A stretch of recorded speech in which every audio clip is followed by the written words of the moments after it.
प्राचीन भारत के एक गांव में बसंत और उसकी पत्नी गौरी रहते थे। बसंत एक सरल हृदय का किसान था, जिसके पास खेती की छोटी सी जमीन थी। उस जमीन पर वह अपनी दिन रात की मेहनत से अनाज उगाया करता था, परंतु हर बार किसी न किसी विपत्ति के कारण उसकी फसल नष्ट हो जाती थी। एक दिन जब वह नदी के किनारे विचारमग्न बैठा हुआ था, तभी एक संत उसके पास आया और उसकी परेशानियों को समझा। उस संत ने बसंत को कुछ विशेष बीज दिए और कहा, इन्हें अपने खेत में बो दो, परंतु याद रहे कि इनकी फसल से तुम्हें जो भी उपज मिले उसका एक अंश दूसरों की मदद के लिए अवश्य देना।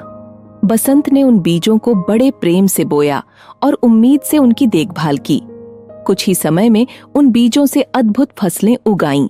फसलों में अद्वितीय मिठास और स्वाद था और पूरा गांव उसकी चर्चा करने लगा। बसंत ने संत की बात याद रखी और अपनी उपज का हिस्सा गरीबों और जरूरतमंदों में बांटने लगा। उसके इस काम से न केवल उसकी फसलें और भी बढ़ने लगीं, बल्कि उसका गांव भी समृद्ध होने लगा। बसंत ने सीखा कि प्रकृति उसे जो देती है, उसका एक भाग वापस प्रकृति को देने में ही असली समृद्धि छुपी होती है।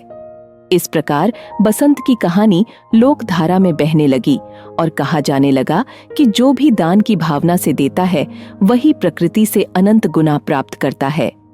और यहीं से बसंत का जीवन एक नई लोक कथा में बदल गया।